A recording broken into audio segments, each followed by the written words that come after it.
त्याच्यानंतर जर तुम्हाला मी सांगायला गेलो तर सावरकर जेव्हा मुक्त झाले पूर्णपणे 1937ला त्यांच्यावरती सगळे निर्बंध ओपन झाले, अशा वेळेस सुद्धा 1924ला जी परिस्थिती होती तीच परिस्थिती 1937ला होती.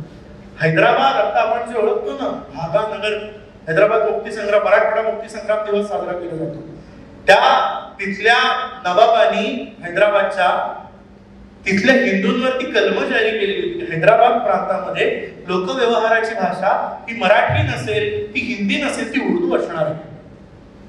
हैदराबाद प्रांतामध्ये हिंदूंना जर त्यांच्या एखाद्या मंदिराचा जीर्णोद्धार करायचा असेल, अर्थात तो शासकीय सहभागात नाही, लोकसहभागात जरी तुम्हाला मंदिराचा जीर्णोद्धार करायचा असेल तरी सुद्धा आमच्या राज्यात तुम्हाला तो करता येणार नाही.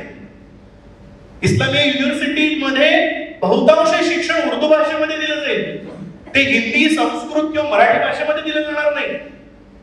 अशा पद्धतीचे फतवे किंवा आपले जे सण आहेत सगळे आपण उत्सव साजरे करतो, ते सगळे उत्सव तुम्हाला जाहीरपणे रस्त्यावरती साजरे करता येणार नाही. ही गोष्ट 1938-39 ची मी तुम्हाला सांगतोय. ब्रिटिशांचं राज्य या देशात असताना हैदराबाद संस्थानात असे कायदे केले जात आहेत आणि त्यांच्या विरुद्ध हिंदूंची बाजू घेऊन लढणारा एकही पुढारी नाही, एकही नेता नाही.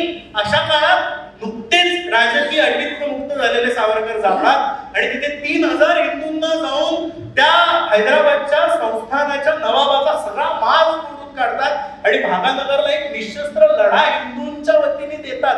हे सावरकरांचं स्थानपद्धतीतनं सुटल्यानंतरचं मोठं काम आहे. इतकी हिंदूंची बाजू त्यांनी लावून धरलेली आहे, म्हणून हा जो व्हॅक्युम, जी पोकळी तयार झाली आहे ना, हिंदूंचा नेताच आपल्याकडे नव्हता.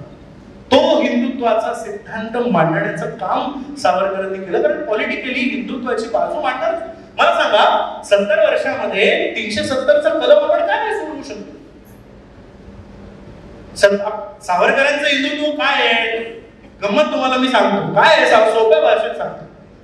70 वर्षामध्ये या देशामध्ये मुसलमान बहुसंख्य होते का? नव्हते.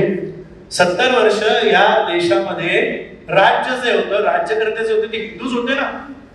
पण तरी सुद्धा 70 वर्षामध्ये आपण 370चा प्रश्न सोडवू नाही शकलो. 70 वर्षामध्ये आपण बाबरी मशिदीचा प्रश्न सोडवू नाही शकलो. 70 वर्षामध्ये आपण युनिफॉर्म सिव्हिल कोड लागू नाही करू शकलो.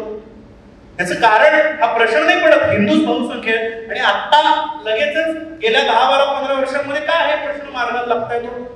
आता काय व्हायला लागलंय? तेव्हाही आपणच होतो, तुम्ही सगळेजण त्याच काळामध्ये वाढलात, तेव्हा हे नाही झालं. आता काय होत आहे मी तुम्हाला त्याचं उत्तर देतो. त्याचं उत्तर सावरकरांनी सांगितलेल्या हिंदुत्वाच्या या जागरणामध्ये.